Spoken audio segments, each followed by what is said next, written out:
February 10th, 1942, inside the elegant Raffles Hotel in Singapore, expatriates from across Europe gather for a lavish party. British, Dutch, Australian, and even German socialites glide across the ballroom floor, dancing gracefully with their partners. The music swells, laughter rings out, and for a fleeting moment, war feels far away. Then, suddenly, a thunderous explosion shatters the night, and the dance floor freezes in silence. As guests try to regain their composure, another shock arrives. News that Japan has seized control of Singapore. The Japanese have now crossed the Johor Strait. Good luck. Panic spreads like wildfire. The dreamlike night crumbles into chaos, and the urgency to escape back home becomes a desperate fight for survival. On the docks, husbands and fathers whispered their final goodbyes, pressing trembling kisses on foreheads and hands. Women and children were ushered aboard first. Wives of officials, missionaries, nurses, even bar singers, as if safety could still be promised. On the ship, they were given life jackets, cabins for the little ones, and even hot meals. For a moment, it felt civilized, almost reassuring, as though the war was still far away. Of course, the American, your usual, but this is my cabin. The next morning, the sea was calm. Breakfast was served, children laughed, and for a fleeting moment, it felt almost like a voyage of peace. But then, the drone of aircrafts cut through the sky. Japanese warplanes descended like vultures. The first explosion tore through the ship's side. Fire erupted, metal groaned, and panic spread like wildfire. Women clutched their children, running in every direction. Some screamed prayers, others leapt into the sea with nothing but sheer desperation. The air filled with smoke, with fire, with the deafening roar of death.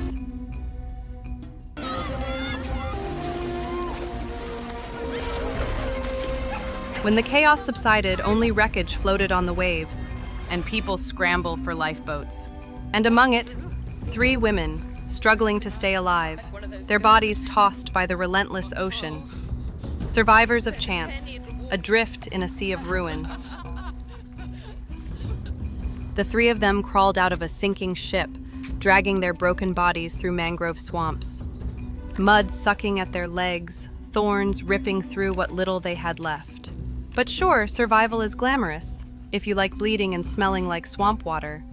They were Adrienne, the classy socialite who also happens to teach music, married to some high-ranking official who probably never got his shoes dirty. Rosemary, a fashion model whose British officer husband left her behind.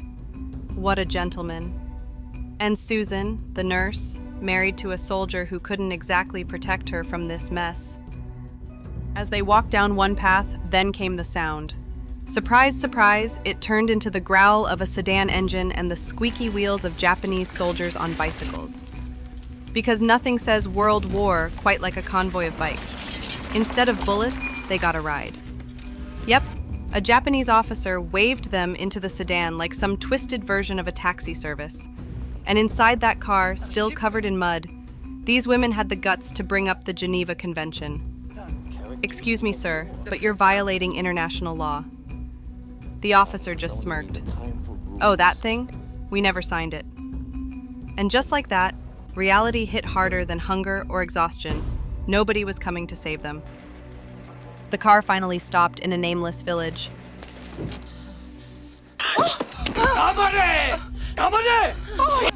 Out they went, shoved to join other prisoners already looking half dead. They were people they had met earlier on the ship who had survived by boarding lifeboats. They were separated into men and women. And soon enough, the parade began. Women marched off like cattle into a prison camp. What they found there? A paradise of bamboo huts ready to collapse. They met again with the people who had been on the ship before. Malaria swarming like mosquitoes at a blood bank. The guards? Oh, they were polite, if polite means kicking you around and treating you like garbage. So welcome to camp life, a survival game where the prize isn't freedom, just living one more day. Listen up. The world has flipped. You Europeans, you're not higher than the locals. The irony wasn't lost on anyone. A bunch of well-bred women who once sipped tea from fine china, now forced to line up like school kids being told their privileges expired. Welcome to reality. After that heartwarming welcome speech, they were treated to a 5-star menu. Just enough to remind you you're alive, but never enough to actually keep you alive. Their daily lives became a cruel routine. They were ordered out to work, some forced into cooking with scraps, others planting rice knee-deep in mud, and many sent to haul buckets of water, not for themselves, but for Japanese soldiers to bathe in. Rosemary, the glamorous model with flawless skin and a body once worshipped on magazine covers, was now knee-deep in filth, literally. Her new job? Turning human waste into fertilizer. Quite the career downgrade, from posing in silk dresses to shoveling manure under the burning sun. Susan, meanwhile, found herself in the makeshift infirmary, side by side with a German woman doctor. With almost no supplies, they fought disease, fever, and malnutrition, trying to keep fragile bodies alive in a place designed to break them. That night, coughs of Mrs. Robert broke the stillness, her body burning with fever, her face pale as death crept closer. In the dead of night, Wing, the Chinese trader who had a way of dealing with locals, slipped out. With whatever valuables remained, rings, a small piece of jewelry, he bartered desperately. Cigarettes, a sip of liquor, and at last, medicine. A fragile hope wrapped in a tiny vial. But at dawn, whispers turned into screams. The Japanese guards had discovered Wing's trade. Dragged into the open yard, accused of smuggling, she was condemned without trial. She was set ablaze. His screams tore through the camp, the fire consuming not only his body, but also the fragile thread of hope the prisoners clung to. The following night, after Wing's execution left a deep scar in everyone's heart, Adrienne sat in front of Margaret, lost in thought, until she softly began to hum.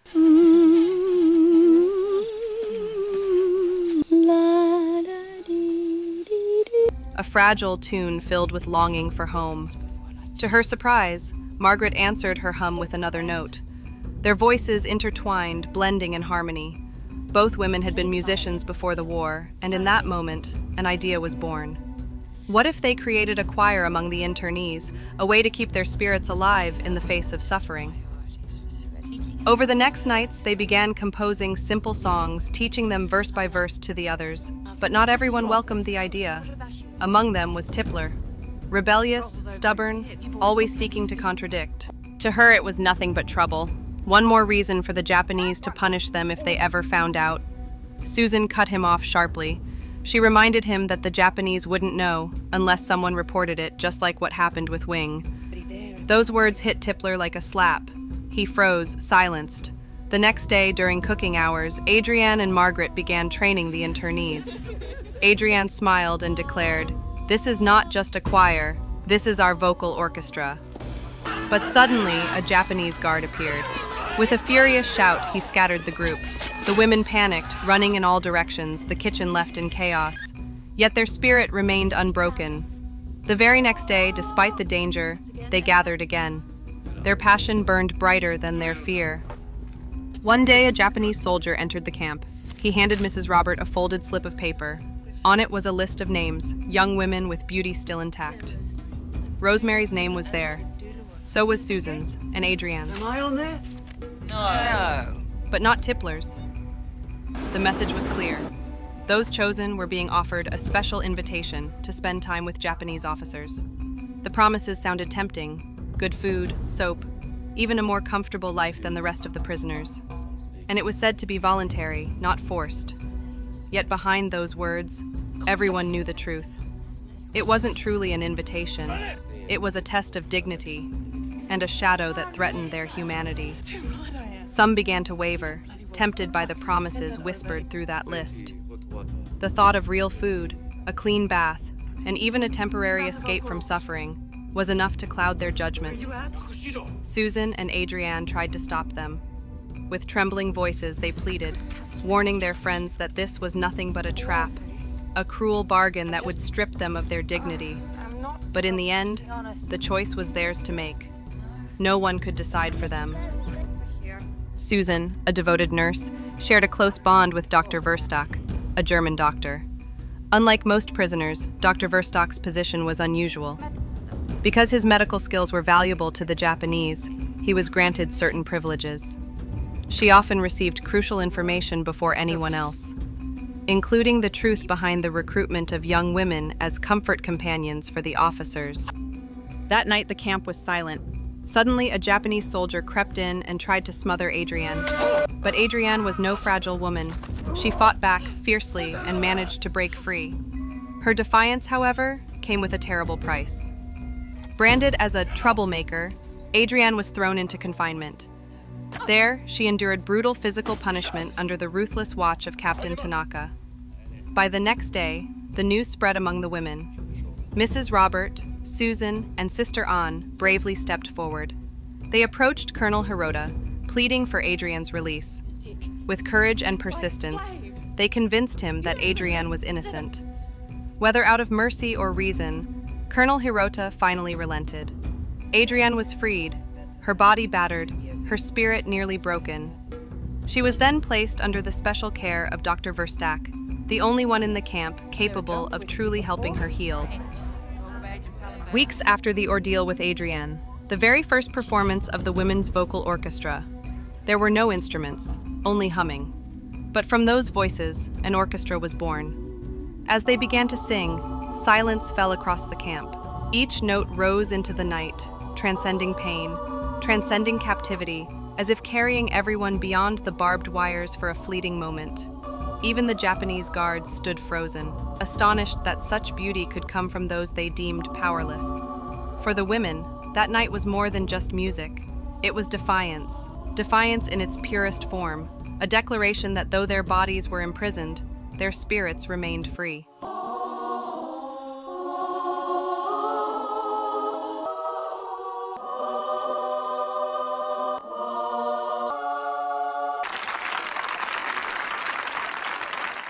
Another moment, a Japanese guard suddenly blocked Adrienne's path, shoving her at gunpoint into the woods. Terrified, Adrienne trembled, certain this would be the end of her life. But once they reached a quiet clearing, the guard gave an unexpected order. He told her to sit. Silence filled the air. Then, to her astonishment, the soldier began to sing.